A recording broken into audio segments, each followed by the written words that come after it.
dream I know deep up my feelings for you.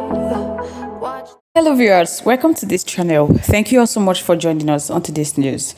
The headlines: the House of Representatives Committee on Public Petition has issued a warrant of arrest on the Central Bank Governor RI0US. Moving on, we have, according to the International Energy Agency, more than 600 million Africans lack access to energy, resulting in an electricity access rate of over 43 cents for African countries. But before we commence fully with this news, welcome to our latest gist, your home of news and politics. Thank you all so much for joining. If you haven't subscribed to our YouTube page yet, please do us a favor to like and subscribe and also share. Don't forget to turn the notification bell to get notified when next drop our video. You can send in your comments and keep the conversation lively in our comment section. To all our amazing subscribers, thank you all so much for joining the news. The House of Representatives Committee on Public Petitions issued a warrant of arrest on the Central Bank Governor RI0US and the Accountant General of the Federation Oluwatoyin and 17 others for refusing to appear before them to answer questions on their operations. This followed the adoption of a motion by Rep. Fred Agbadi, PDP Bayelsa, at the committee hearing on Tuesday. Moving the motion, Mr. Agbadi said that the arrest warrant had become inevitable following the attitude of the invitees, because the parliament worked with time and the CEO had been invited 4 times but had yet to respond. The legislator also said that the CEO should be brought to appear before the committee by the Inspector General of Police through a warrant of arrest after due diligence by Speaker Tajudi Abbas.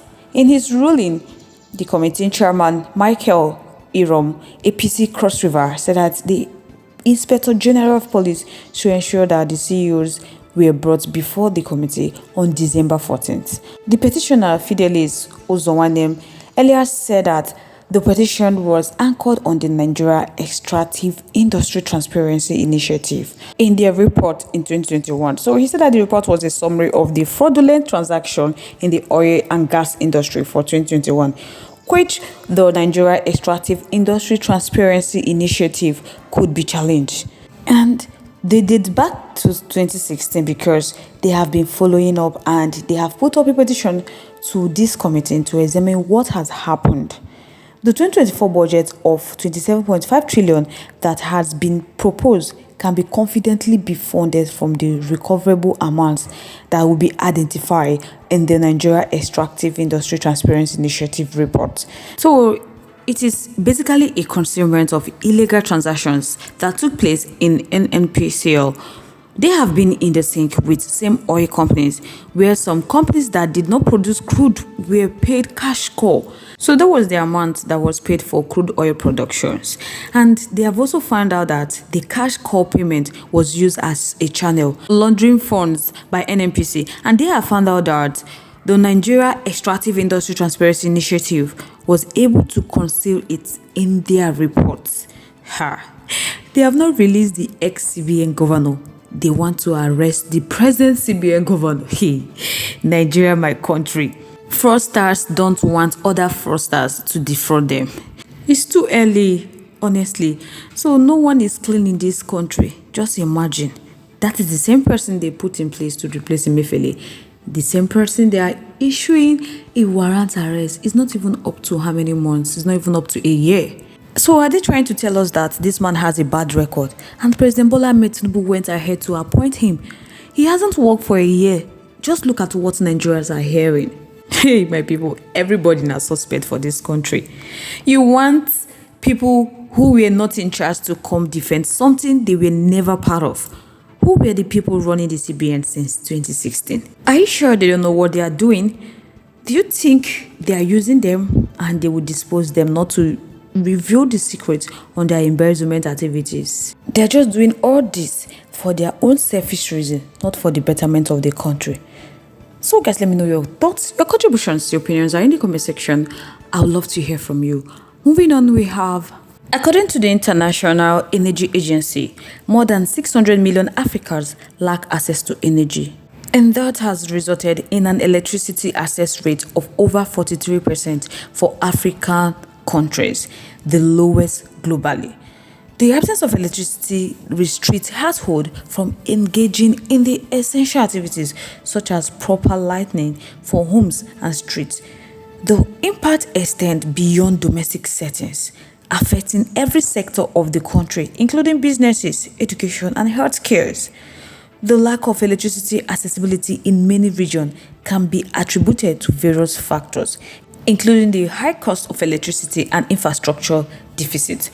While on global scale, Africa boasts relatively low electricity costs, there are still exist regions whose prices are relatively high compared to household incomes. In an earlier report, the Business Insider Africa explored African countries with the largest cost of electricity in 2023 and how it can stifle the growth of economies. Another factor is the prolonged failure of African leaders to sufficiently invest in their nation's electricity sectors, thereby falling short in the crucial task of building the necessary capacity.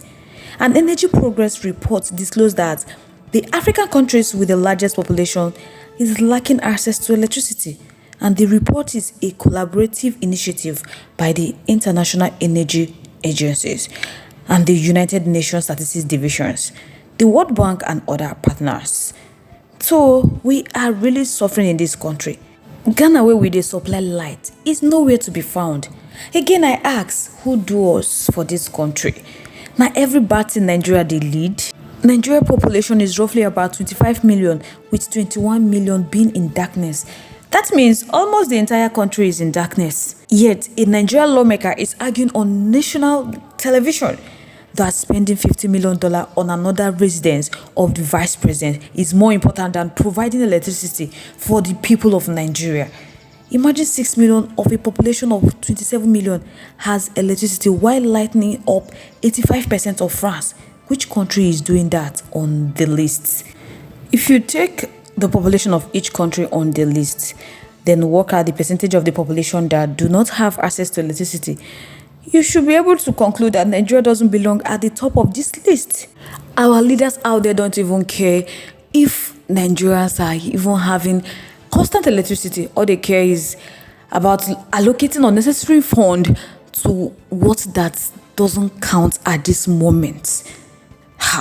It's so annoying, honestly, that Nigerians are living in abject poverty when we have good resources in this country and they are not making use of it. That is the most annoying thing. So guys, let me know your thoughts, your contributions, your opinions are in the comment section. I would love to hear from you. Let's keep the conversation lively in our comment section. Once again, thank you all so much for staying tuned with us. We really do appreciate. On this note, we have come to the end of today's segment. Like on your awareness, stay safe guys. Bye.